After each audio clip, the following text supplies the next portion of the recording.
Parting, Startail Parting, the Protoss player in blue, starting at the top right, Daybreak in this third match in the GSL Code A November, powered by Sony Ericsson and G-Skill.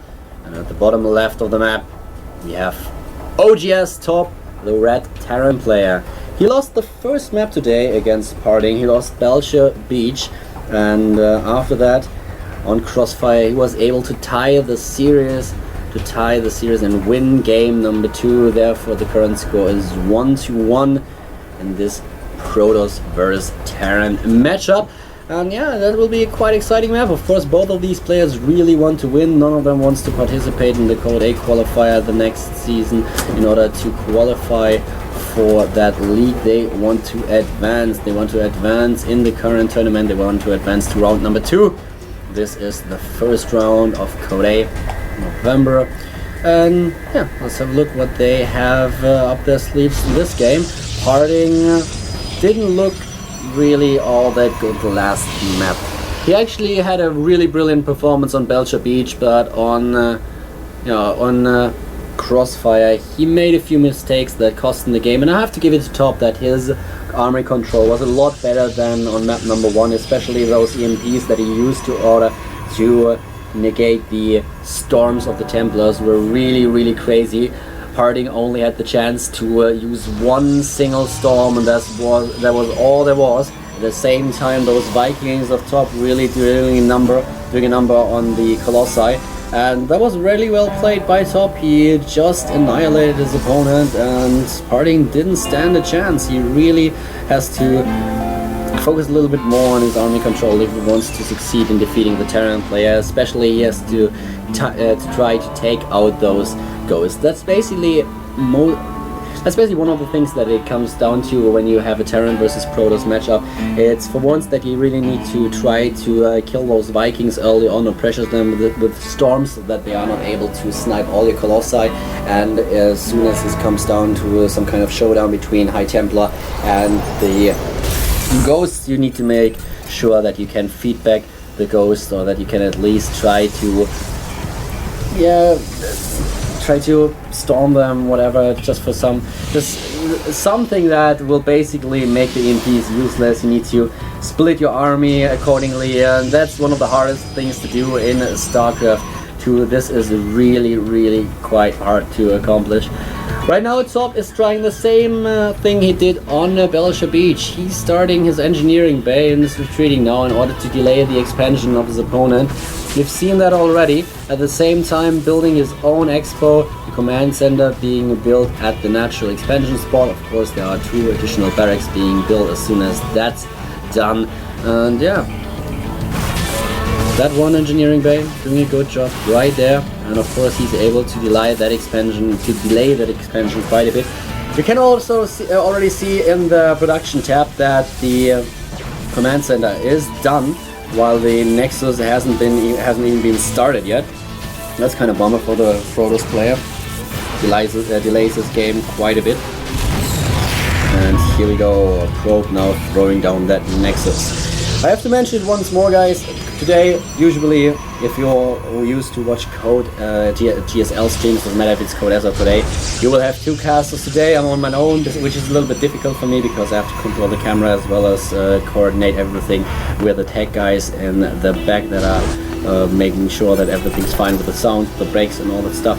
So yeah, it's a little bit different today. We are just trying to provide you with 2 streams instead of 1, because there are so many games at the Code A and a lot of them are being played at the same time.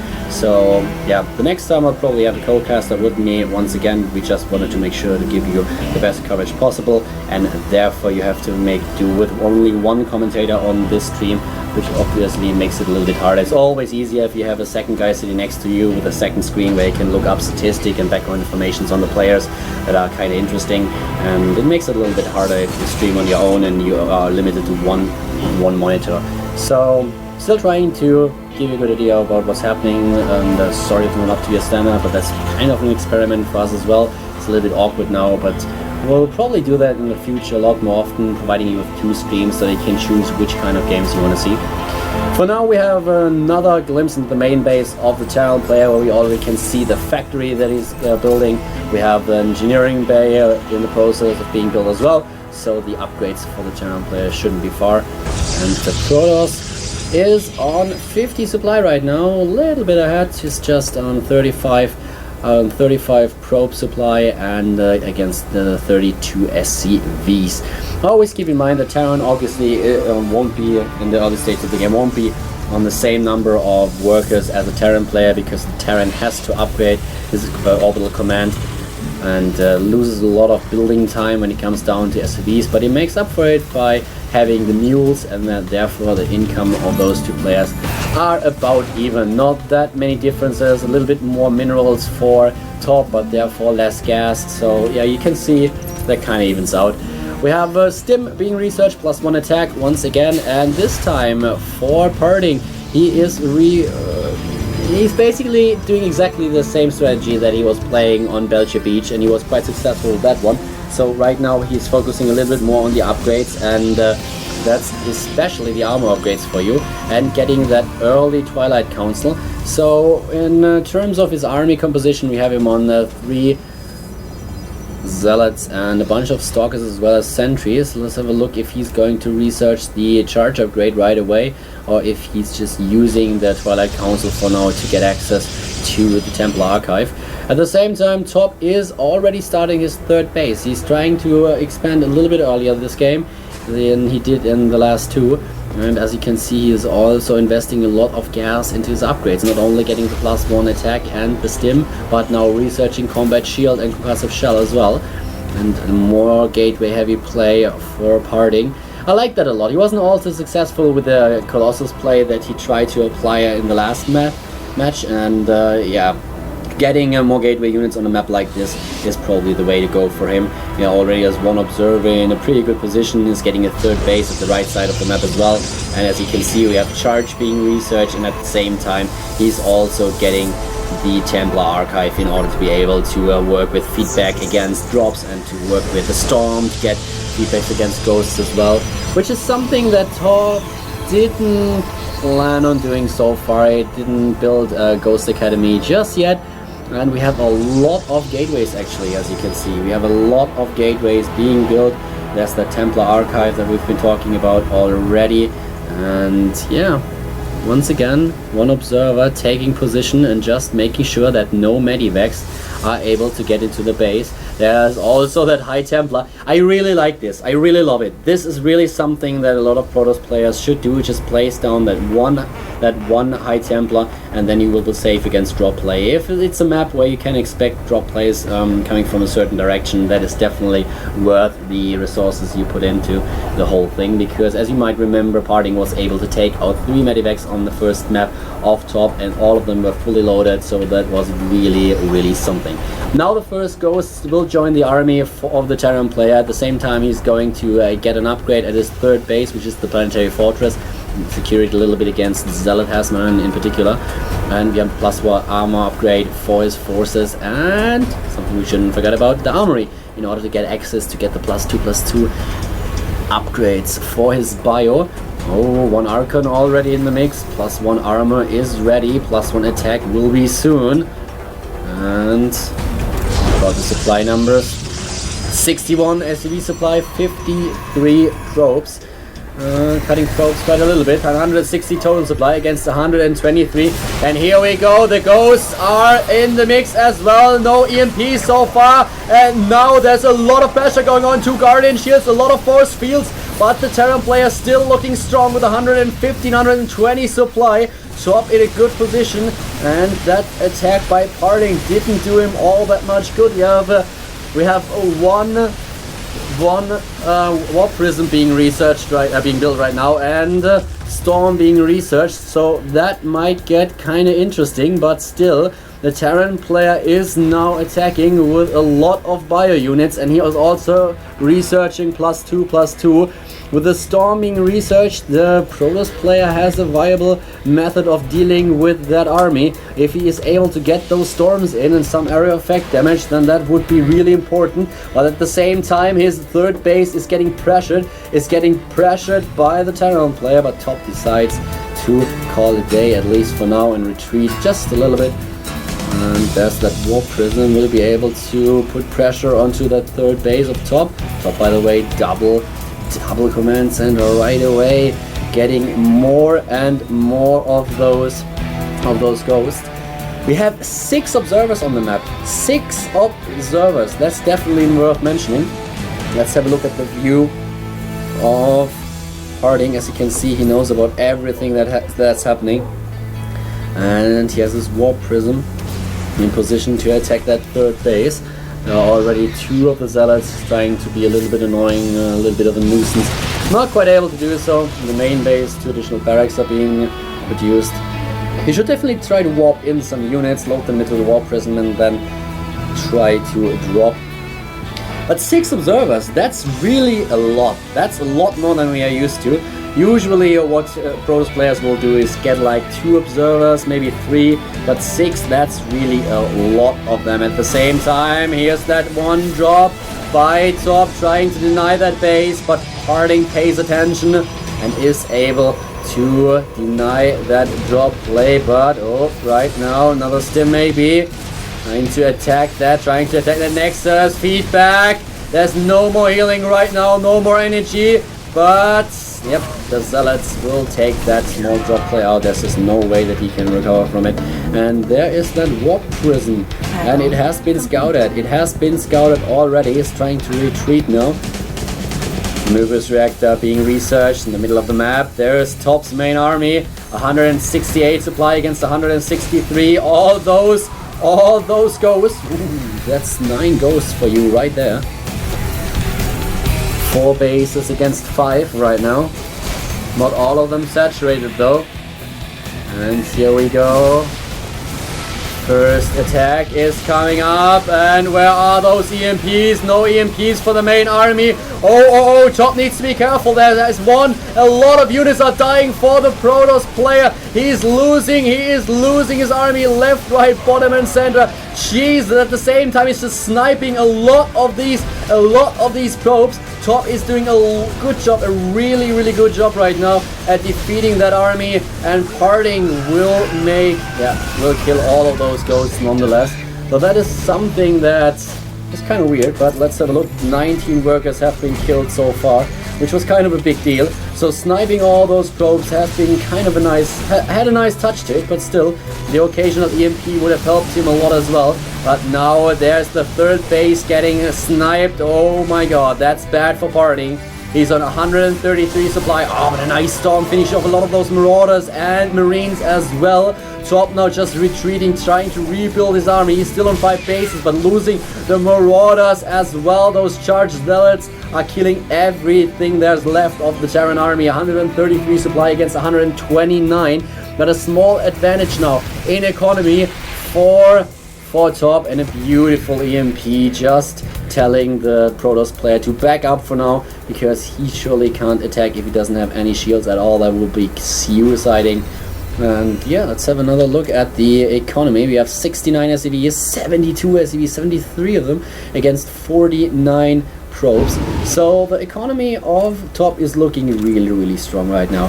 He's ahead in supply. Don't forget that the army supply is about even. The lead in supply for Top is basically a result of his higher work account. But one thing that we can already talk about is that here's that Warp Prism warping in, nothing at all, but there are 2 Zealots already. Sorry buddy, but that planetary fortress upgrade already is done. And now Top is getting the +3/+3 attack upgrade.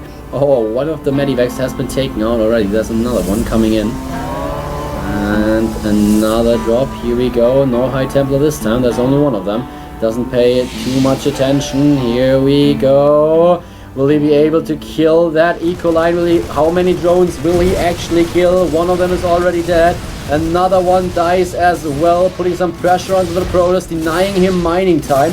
37th worker killed in total, and ahead with quite a lot supply now. 30 supply ahead, and is able to retreat once again. Ah, beautiful! Very well done! Not only using feedback, but also the storm in order to deal with the drop play of his opponent. Nice touch. Very well done by Harding. But he's falling ahead. He's falling ahead nonetheless. He's on 160 supply against 194. And we have a lot of upgrades for the Terran player already. But for the time being, they are the same upgrades. They're on 2-2. But yeah, with the 3-3 upgrades coming up for the Terran player, Top is just in a really good position. Oh, sniping a lot of these Templars. And look at that amount of ghosts. That's 12 ghosts right there. And personal cloaking is ready. We mentioned that earlier. And here we go. Even though he's hitting those 2 ghosts with the storm, both of them are taken out. And oh, Top 20 supply ahead. Nice army and stimming up the ramp. Here we go. Whoa! Whoa! Monster EMPs everywhere. Oh, he's storming himself as well. That won't do him any good at all. 160 supply against 110. And Top, with just a brilliant play right there, is killing everything. Is now killing the Archons. The next warp-ins for Parting might enable him to throw back that attack once more. But he lost so many units in this situation. We have 70,500 resources lost for both of them. Parting doing a good job at repelling the attacks of his enemy, but still we have all that excess minerals, excess resources for the for the Terran player, and he has these 5 bases, which is 1 base more than the opponent has. We have a nuke being built again. Those 3-3 upgrades are done now as well. The only thing that I could picture working in the favor of Parting right now is that apparently Top is not aware that Parting started to switch to Colossi. He doesn't have any Vikings at all. Oh, he has 1.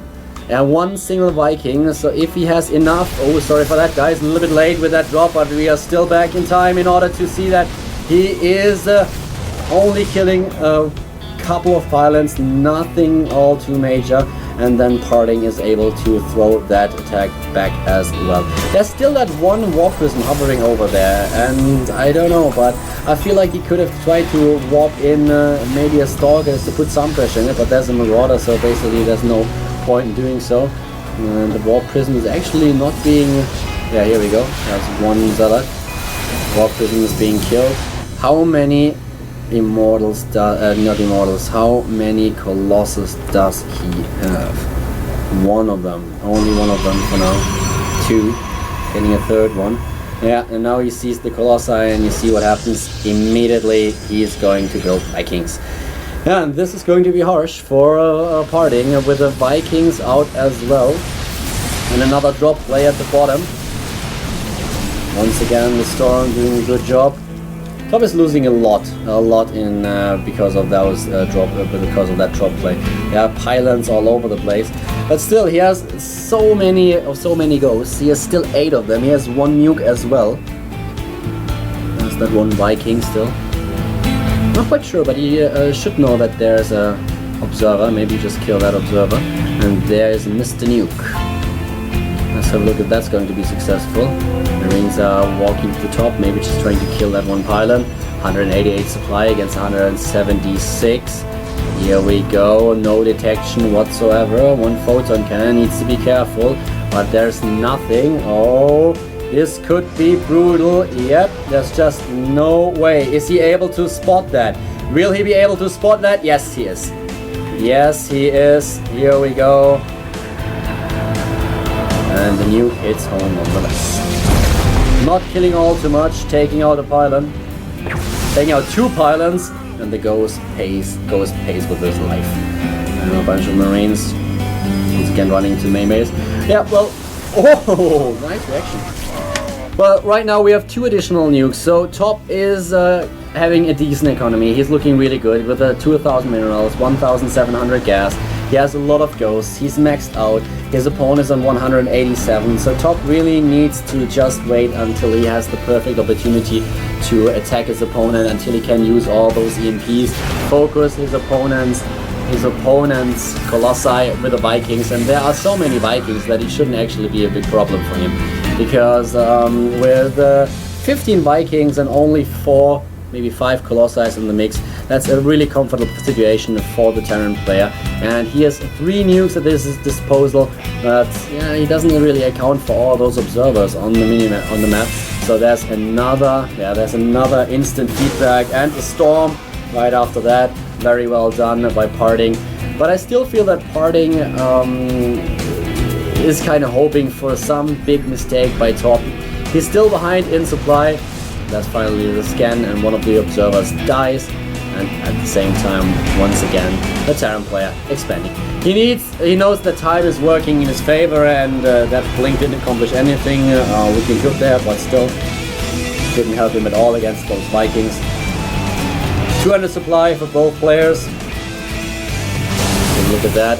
67 SCVs, 71 probes. Bam! Sniped right away. 1 feedback. Top is taking it kind of easy. I mean, have a look at the amount of resources he has right now. He should really get additional production facilities so that he will be able to take down his opponent in the later stages of the game a lot easier. If his army is being killed, if he trades army, then that he is just able to rebuild his units.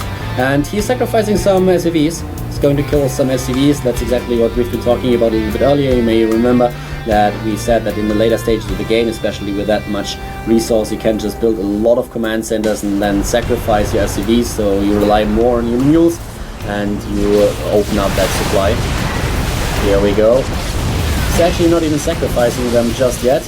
Small encounter at the bottom, taking down 1-2 pylons.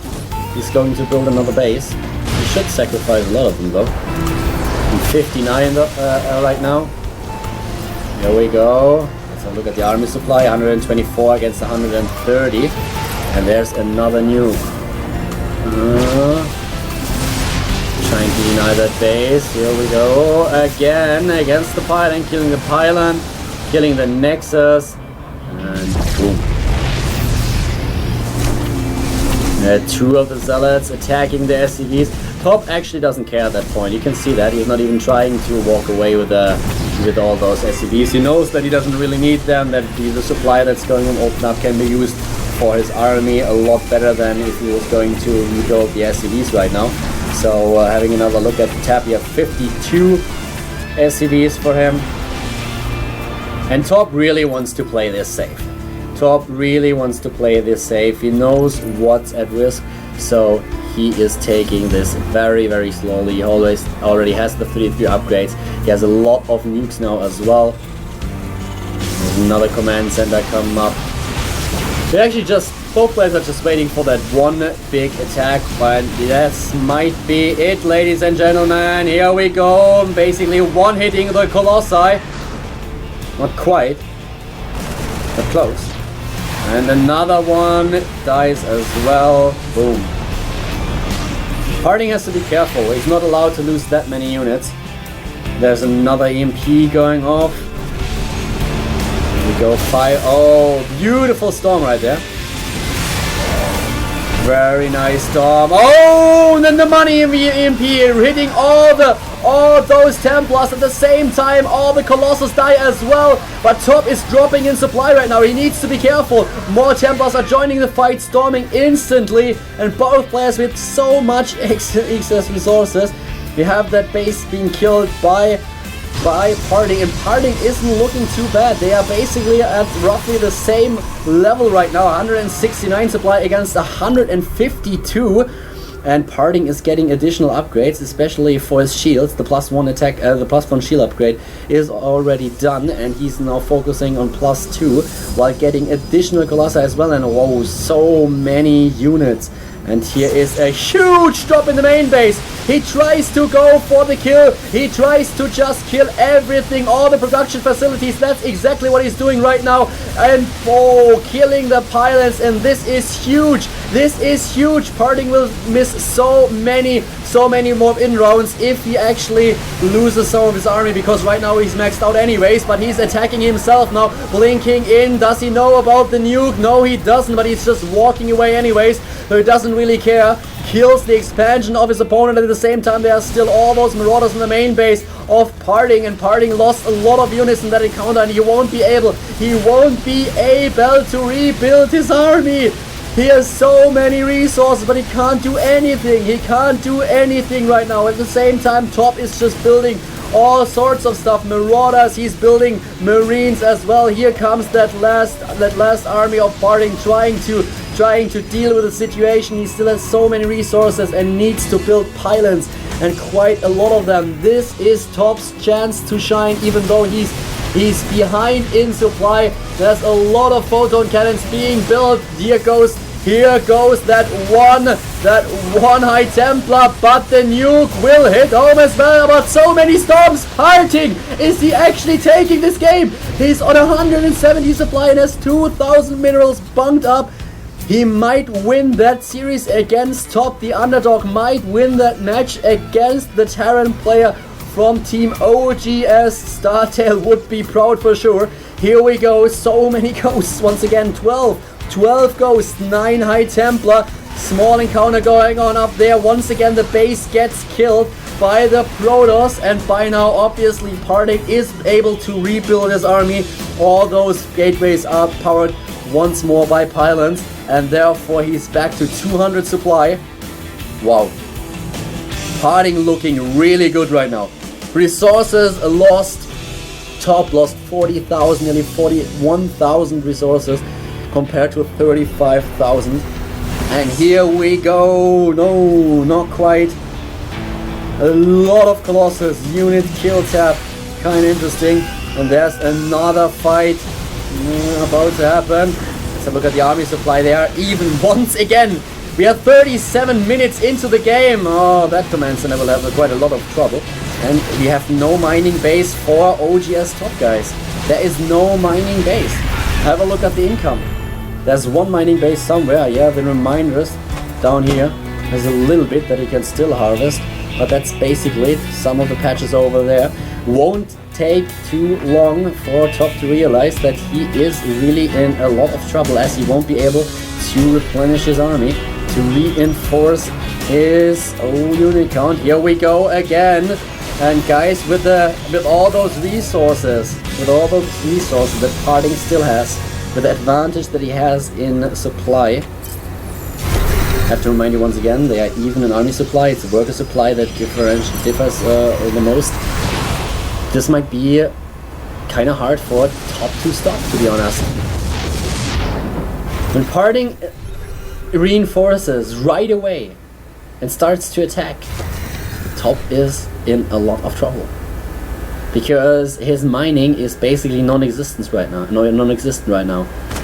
And Parting just has to really carefully wait and see when the best timing for him to attack would actually be. They are just dancing around each other right now, just trying to make sure that they don't get caught out of position. We have scans going down everywhere. There are, of course, those observers as well. Nice Storm, very nice Storm. And he's able to he's taking out 2, 3, 4 Vikings. And this is huge. This is huge. Taking out the Vikings is something that definitely can win him the game, especially as there are only 5 Vikings left. And look at that Colossus count. 6 Colossus against 5 Vikings. I'm really afraid that Top is probably going to lose that game, if not for some miracle in the next encounter, if not for some awesome EMPs, then Top is probably going to lose this. This is really a horrible situation for the Terran player. And right now, as you can see, those SCVs are going to die as well. But here's another small fight. Top not using his EMPs yet. He just wants to make sure that he has enough energy in the fight to take out all those High Templar. But the army supply of the Terran player is dwindling. He's down to 108 against 103. And here we go. Oh, look at that. Look at that. There are so many Terran units just dying to the army of the Protoss player. Oh my god, all those Colossi with a +3 attack upgrade doing so much damage. And now 80 supply for Top against 191. And here we go once again. He can EMP all day long, doesn't really matter. Those EMPs weren't the greatest either. and Top is losing that game. He's down to 30 supply. I can't believe what I'm seeing. Parting is winning this game. Top GG's out, and Parting takes that match with 2-1. Whoa.